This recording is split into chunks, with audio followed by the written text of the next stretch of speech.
So this is going to be the conclusion of the Vanity series build. Just to kind of catch people up to pace, this is where I last left off this video, and this footage was actually from the end of November. I didn't touch this piece again until the end of February, and that is because this was going in new construction, and basically there's delays all over the place, and then it kind of trickled down to me. I knew that going into it. I knew it was new construction. I wasn't expecting it to be timely, but it was rather delayed. Luckily, the homeowners are the nicest people, so it made this stuff sitting around my shop for months on end not as terrible.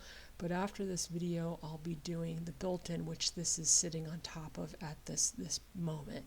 So people were asking me how I'm going to move this stuff around, and I can lift these and move them. They are heavy, but I can move them around. So basically I had to move these to the back side of my shop to build the upper shelves for the built-in.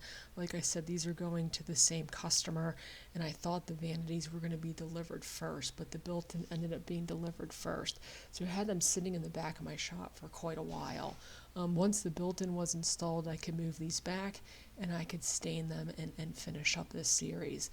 Now what I'm doing now is I'm putting pre-stain on everything, which is not really necessary for oak because oak takes stain really well.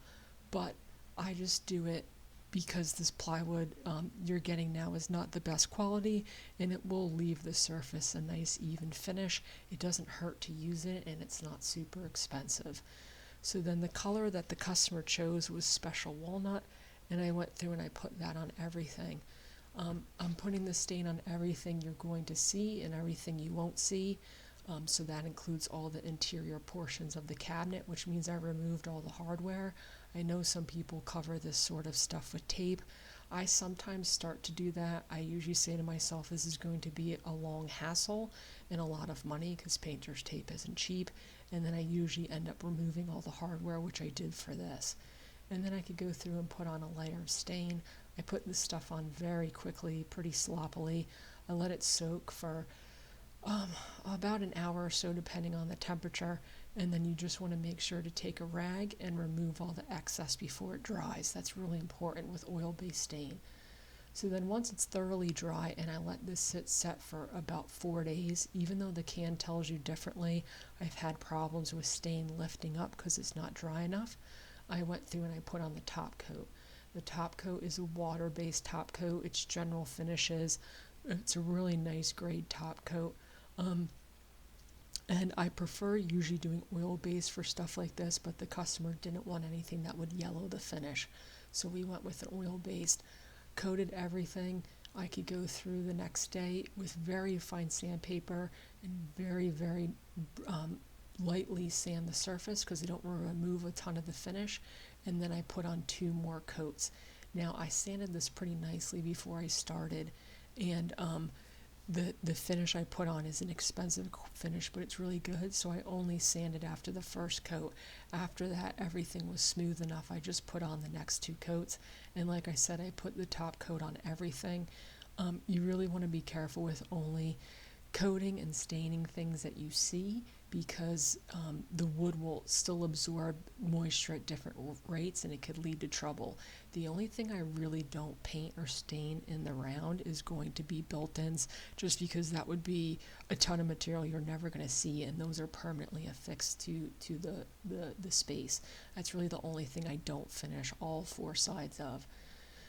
So then once all that stuff was dry, the nice thing about water-based is it goes on quickly, it dries quickly. I could put all of the drawers and hardware back in place. You could see I already did one, and I'm going to show you how I'm going to do this second one here.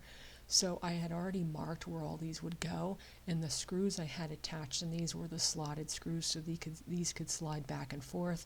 So I just went through and tapped those screws back into place, and then I knew that these were set back 1/4 of an inch from the front. I can measure with my tape measure of 1/4 of an inch, and then just permanently screw these back into place. So like I said, I know some people cover these up with tape, but taking these out and putting them back together, I personally think a less of a time commitment. And then once the fronts were back in place, I could go to the back side and put the screws in the back side, and then these were permanently attached. Same thing with the drawers. I could go and reattach the clips. The only problem with this is little incremental changes I made to the reveals are now going to be off because I do not keep track of which one of these goes with which drawer. But these went together pretty nicely, so I didn't have a lot of problems. And then I could just put all these drawers back into place. So like I said, pretty easy stuff. I could do all of those. I had them numbered so I knew exactly where they went. So quite simple process. And now everything is coated, which I do like, and protected. So all of these slid back into place quite nicely. Then I could go through and fix my reveals. One of the reasons I like these Blum slides is not only are they easy to install and they look nice and they're soft close, which everybody likes, they have multiple points of adjustment.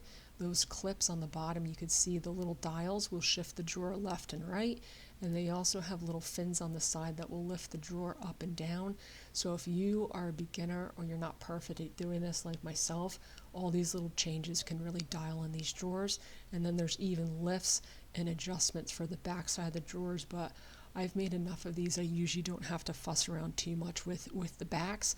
I just like to make little changes on the front. So there's a lot of changes, and you could dial these in so they're just about perfect. So that's basically what I am left with on the front. Same thing with the doors. I just put the hinges back in place. Now these doors are going to have also the adjustments because I didn't keep track of the hinges. So they don't look great at first, but I can go through and adjust those as well because these also have 3 points of adjustment, up, down, and side to side, as well as front to back. Now the nice thing about not having a top on anything is I could make all these adjustments from the top side without having to keep open and closing the door, so that is nice. To attach all the hardware, I always wait to the end because the drawers will shift and change throughout this process. So now that I'm at the end of the process, they are where they're going to stay forever. So I went through and I found center of that top drawer and drilled a little mark. I lined up my vertical beam on my laser with that mark, and then I could transfer it down to the bottom 3. You could see I'm still finding center with my ruler there, but because of the way I made these, the center is not necessarily the center of all 3. It's just the center of the one I'm showing. So you can see how I used the center mark to get the measurement for up down, but side to side I was using the laser. So that's kind of how I dialed those in. I got the up down measurement, which you could see is the same because I'm measuring it there with using the center, but I moved it to where the laser point was in order that they're all lined up vertically. And then I could permanently drill the holes through. I have a backer on the back side of this so I don't have any tear out on the inside of the drawers. And if you make false fronts like I do, the hardware is most likely going to be too short. This is easily remedied by just countersinking with a spade bit almost through that entire first inside frame, which is about 3/4, and then that hardware will fit through. So that's all I'm doing. I'm countersinking so that the screw will then be able to come to the front, and I could go through and put all of these knobs on. So this is a fairly somewhat simple process in theory, but if you do mess up this, it will stick out like a sore front on these cabinets, which is another reason I wait till the end to do it, because it can be a little nerve-wracking. You could really ruin a piece by mounting these wrong.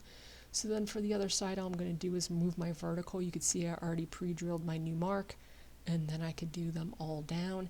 And then for the knobs in the center, I'm going to line them up with the 2 top knobs on this vanity. You can see if I kind of stand in front, that they all look centered and perfect, which was nice.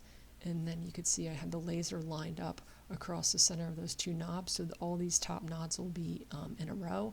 And then I just use a tape measure to find the center of my stiles. I did fit these in place so they are not the exact same size by about a 32nd of an inch, so I do measure them both separately. Same process. This one's easier because the doors aren't as thick, so I could use the hardware they have, and I could put those knobs in place as well. Now when I transport this, I take all the drawers and the doors off of it because, like I said, they are pretty heavy. I could lift them, but they do weigh quite a bit. And then that is what they look like in my shop. And like I said, I was pretty happy with this. And then this is them in the space. The stuff and everything on the floor is what was in the house. Like I said, this is new construction, so they still have to paint and run wires and whatnot. So that's not my dog, but a super cute dog. I like it when homeowners have pets on the job. They're usually fun to have around for the day. And then I didn't film it, but I had to drill the holes for the plumbing in the backside. But then those are what they look like set up in place. And this has no electricity yet, so you kind of have to deal with the light that was in the space. But I was pretty happy with how these turned out.